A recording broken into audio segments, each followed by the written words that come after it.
Good afternoon, ladies and gentlemen, and welcome to the Degen Wrestling Podcast. I'm Nathan, he's Ben. Now, normally for these podcasts, it's either one of two things. Okay, it's either really structured and we know exactly what we're doing, Yeah, those are really good days. or if, let's say, one of us had back injections and just didn't care, we fly off the cuff about a few predetermined topics, start a dialogue with y'all, and see whether or not you like and we like what we're telling. All right, and what's this week's? Well, see, this week, because I had injections, I didn't really care. So I thought it would be fun, just hear me out on this. Why don't we start off by shitting on Bill Goldberg? Okay, let's do it. Okay, so for those of you who are in the fan base knows, a good friend of mine is Michael Fraser, okay? He's a really good friend of mine. Now, he absolutely loves Bill Goldberg. Don't let the hate, the cries, the protest, the possible restraining order he's got against Bill Goldberg that doesn't allow Bill Goldberg within 500 feet of his house or any of his significant family fool you. Michael Fraser loves Bill Goldberg, so Michael, this isn't for you. Who do you like? I'm just wondering out loud here. Who do you think is the bigger draw for you personally as a wrestling fan all time? All time? Bill Goldberg Okay. or Asuka?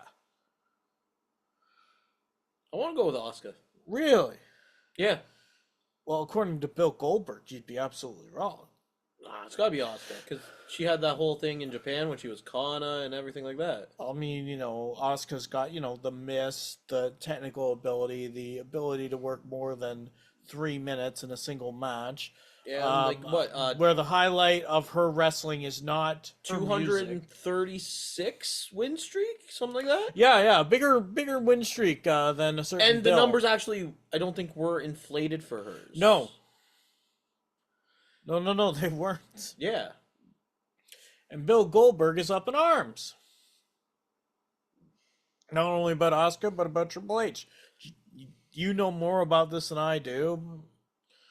So, about when Goldberg came back in 2015, 2016? Let me see. It would be like 2016. Somewhere in there? Somewhere in there. He was saying that Triple H had an agenda or something against Goldberg and started telling everyone to use the spear, basically. Now, Roman Reigns had already been using the spear. He'd been using it for several years, yes. The one person that I think started using it that wasn't before, I think, was Charlotte. Yeah. But then you get Bobby Lashley coming back. What's his finisher before he comes back? I mean, like 07, 08? Yeah. It's obvious. It was the Dominator. And then the spear. Yeah. But Edge comes back. Oh, well, see, Edge had the Execution DDT. And the spear. Yeah. So... Do you want me to go even further? Botchtista came back in 2014. Yeah. One of his finishers was the Batista Bomb and the spear. Yeah. The Big Slow for how many ever years used a chokeslam, which was very good, a punch which looked terrible, and a spear. Did he use a spear? He used a spear. That wasn't just a really slow power slam? Don't look it up. Wasn't that just a really slow power slam? Don't look it up. Okay, look. When a 3-year-old can make a spear look more devastating than you should probably get a new finishing move. But according to the WWE announce team at the time, it was a spear. But then, so then someone like Braun Breaker comes along, he uses the spear, but he makes it look so freaking good. See, he makes it look like it actually hurts because a truck is running at you. Yeah, it's like, it wasn't an agenda against him. If it was, who really cares? A lot of these people who were coming back from injury or... coming back to have a short run. Coming back to have a short run, or coming back just to have a run, like Lashley, Edge, and all that. They all had an established move in the spear. Yeah. So clearly there's an identity against Bill Goldberg. The reason I bring up Bill Goldberg to start this off is, should anyone care? No. Because really, if Bill Goldberg wanted to be relevant in wrestling, turn back the clock to 2016 and actually do a good job of it. I don't mind the first squash of Lesnar because that was big. Yeah. But after that, try to work on your craft. You know, He had one other good match, but it wasn't because of him. it was Dolph Ziggler. Yeah. Dolph Ziggler. Yeah. And it's all because Ziggler made the most of the 6 minutes he got. Oh, yeah. And the problem is, you cannot expect your opponent to be the caliber of Dolph Ziggler No. every single time No, you through. cannot. And this isn't a knock against any of Bill Goldberg's opponents, because one of those opponents is The Undertaker. Yeah. But again, but- that match even Taker doesn't like to talk about. well, no, and why would he? They both look terrible. Yeah. But the thing is, Bill Goldberg is only as good as his opponent. Yeah. Dolph Ziggler, very good, which makes Goldberg look good. Brock Lesnar, very good, which makes Bill Goldberg look good. Kevin Owens, very good, but there are some things that Bill Goldberg can't even, count on somebody else to do. If you look at Bill Goldberg's career, at least for me, there are three things I enjoy. Number one, his music. His music was always great. Didn't matter if it was WCW or WWE. I actually like the WWE theme more. Yeah. His music was great. It made him feel like a killer, and he did everything right in his entrance to make himself feel like a killer. Number two, his spear. His spear is very good. I consider it the best spear in the industry. I don't understand why, if Bill Goldberg is up in arms about other people using the spear, that is a loving tribute to Bill Goldberg, because very few spears can match how devastating I would agree. Bill Goldberg's spear is. But Braun Breaker's spear. Hey, it's approaching it. If he keeps it up on the main roster, Yeah. if he spears somebody like a Roman Reigns with that, we might be talking. But one good move does not make a wrestler. No. And if the only reason I enjoy Bill Goldberg is for his opponents, There was one other reason I enjoyed Bill Goldberg. One. Gilbert. Gilbert. That wasn't Goldberg though. That was Gilbert. Yeah, but it always made Goldberg flip out.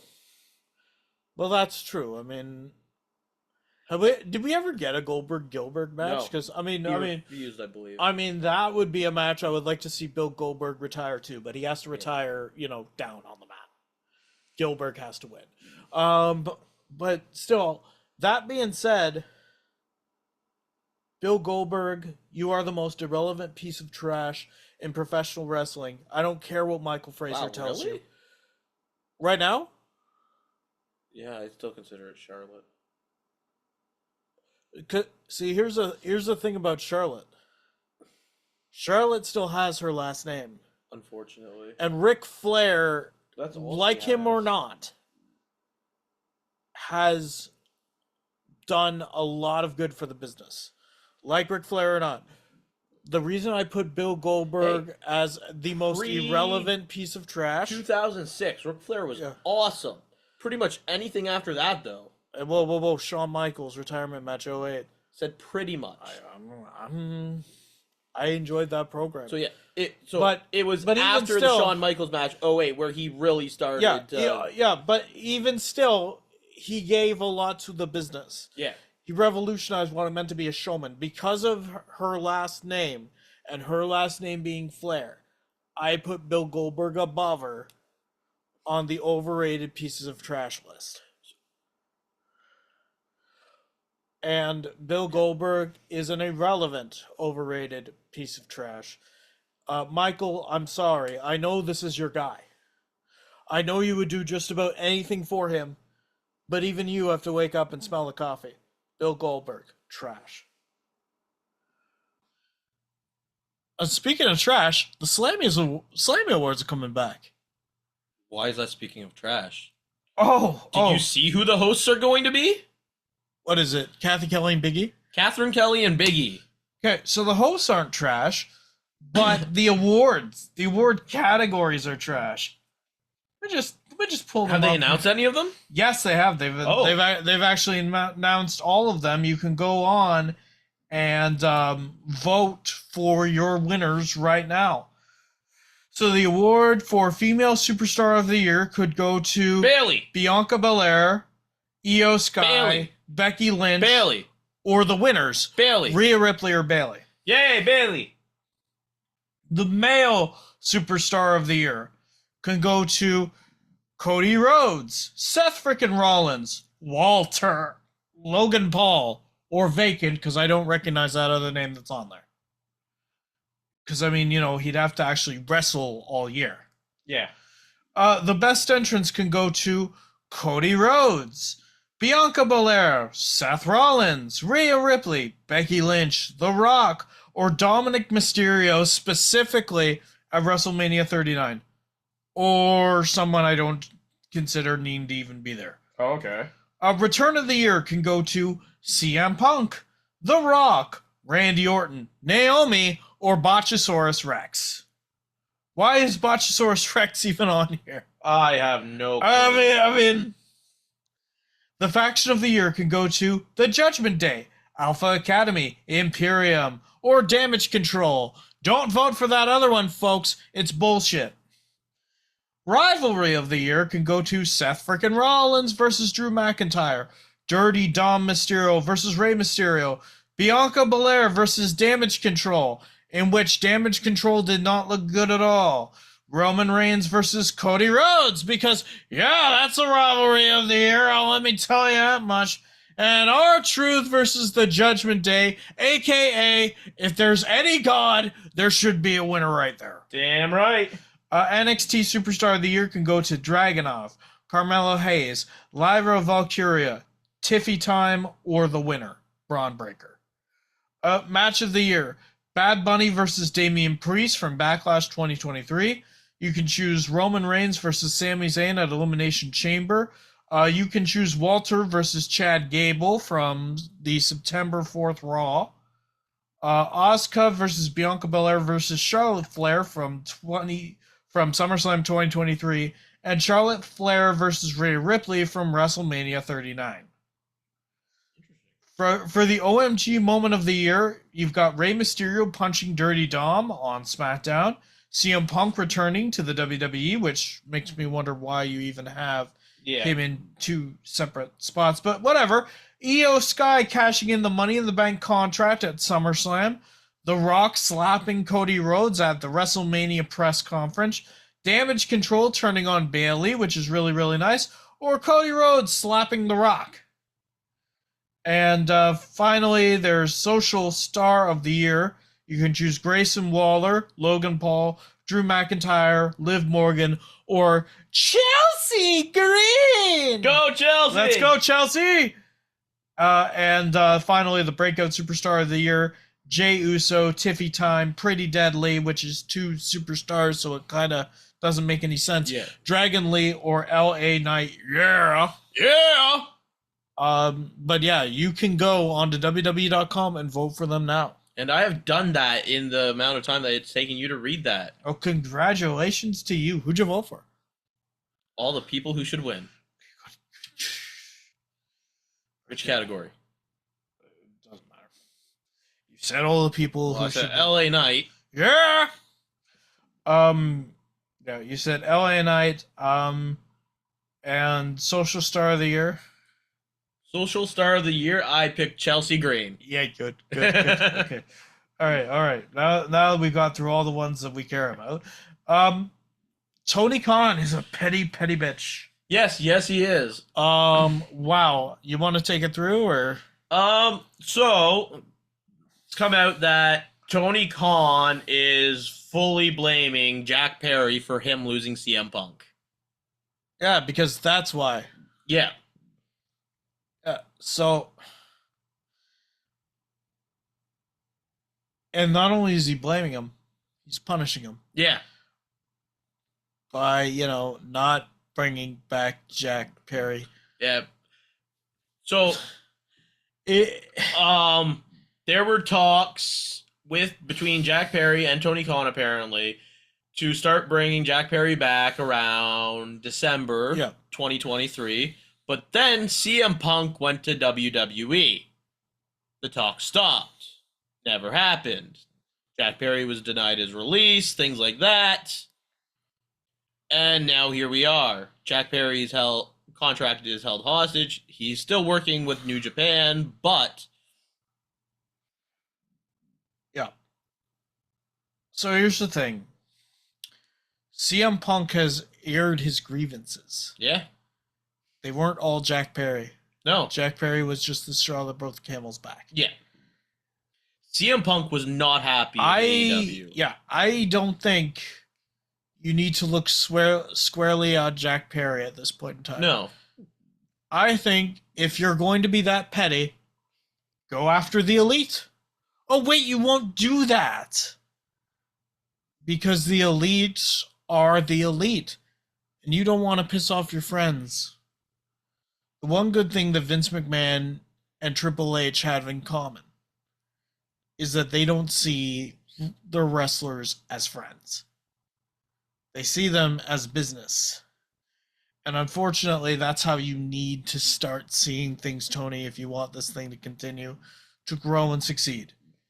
You've got wrestlers there who are doing the best jobs they can in Chris Jericho and Bryan Danielson. Adam Cole. Baby. But stuff like this coming out about you, in addition to your behavior, not good. And it's not good for AEW. It's not good for anyone. It's not good for the competition. It's not good for the fans. No. I think that's all we need to say on that. Tony Khan, petty bitch.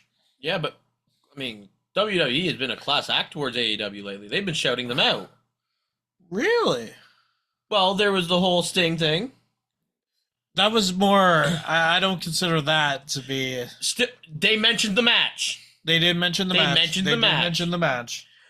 I think that's more the fact that Sting is a class act. Yeah, but they've been mentioning, like, a bunch of their freaking talent even. Like that used to work for WWE. That used to work for WWE, but still mentioning them.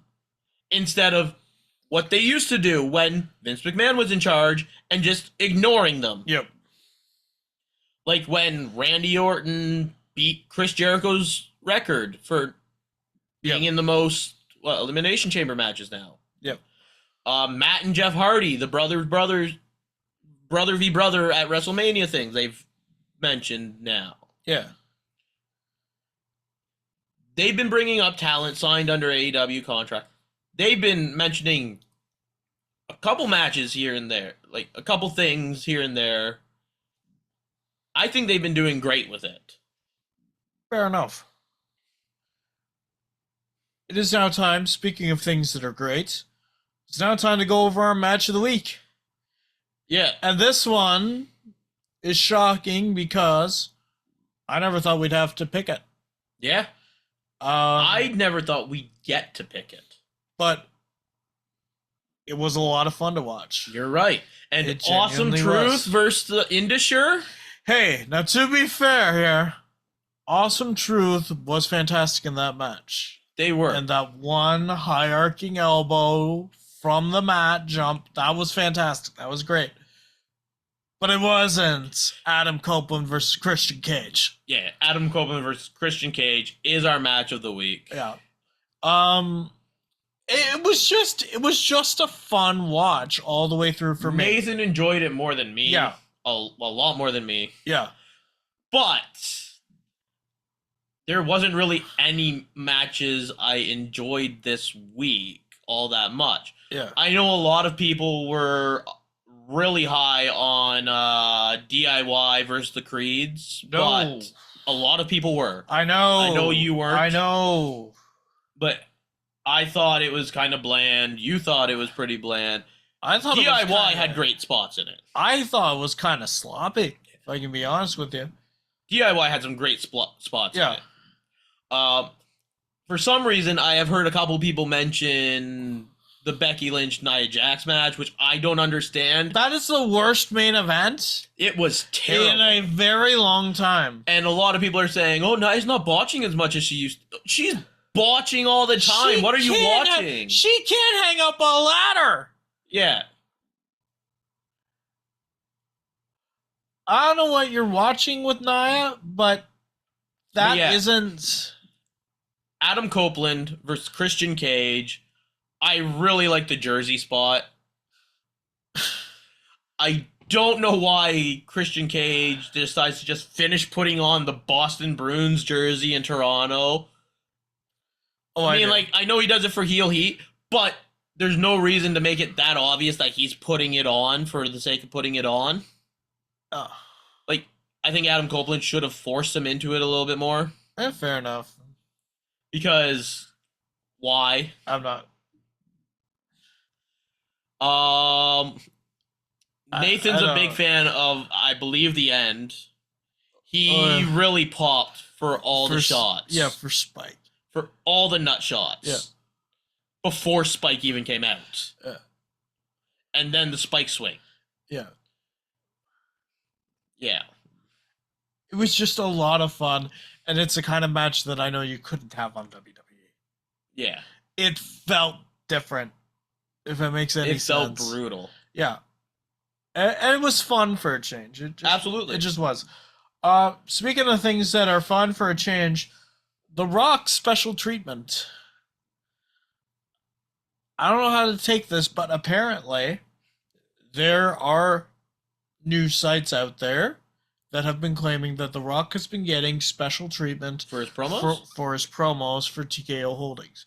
Now, I don't know if it's because match times have been held hostage lately. Yeah. I don't know if it's because he can go onto Instagram and release a 35-minute promo. Because he thinks he's not getting enough time on TV to do a promo. Yeah. When he's already getting a 20-minute, 30-minute promo on TV, so he has to do another 20 to 30-minute one on Instagram because he doesn't have enough time. But that being said, all those things could be a factor.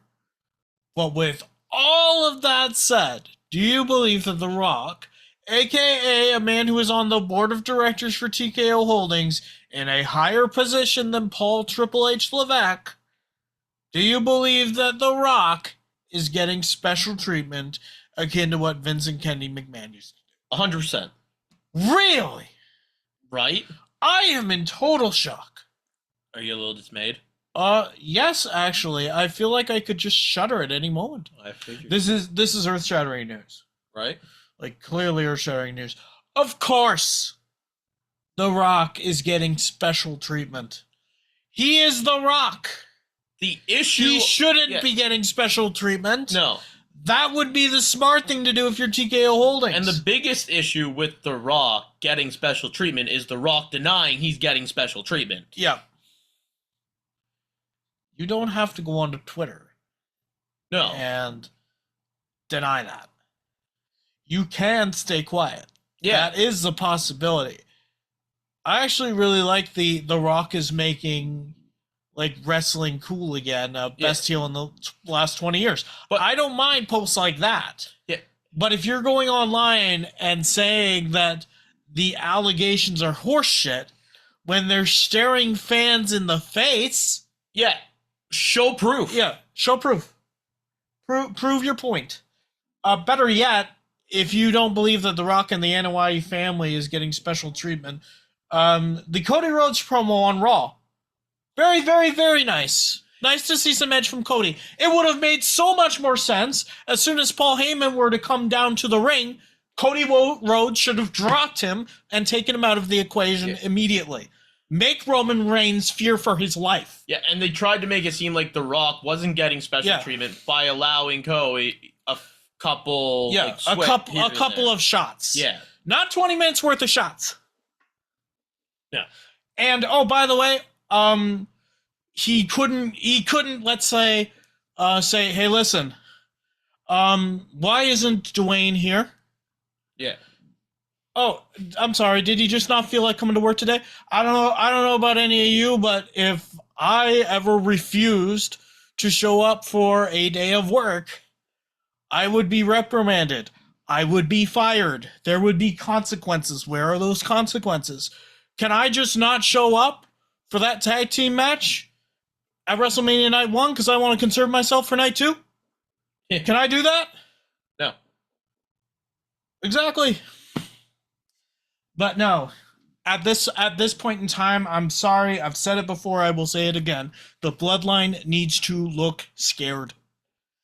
The Rock needs to be fearful of Cody. The Bloodline needs to end. Yeah, it needs to die. And, oh, by the way, if Roman Reigns does not bleed, this whole thing is for nothing. It could have happened last year. But we know how it's going to be because WWE's writing for this has become so fucking hacky. The Rock and Roman Reigns are going to win Night 1. I hope. You're going to have a Bloodline rules match. Cody Rhodes is going to overcome the odds. I think Rock pins Rollins on Night 1. Yep. But even still, special treatment he absolutely is. I would like to see, let's say, somebody write a promo for a Chad Gable with that amount of edge. Yeah. And that amount of time. And the reason I say Chad Gable is because Chad Gable has always been the one punished for things he's hasn't actually done wrong. Yeah. So if you're gonna do that and say that there's no special treatment, go ahead, give it to Gable. But I do love the possible Gable Sammy storyline coming up. Oh yeah, no, that just looks nice. Yeah. Very Rocky too. Yeah, I like it. Yeah. I like it a lot.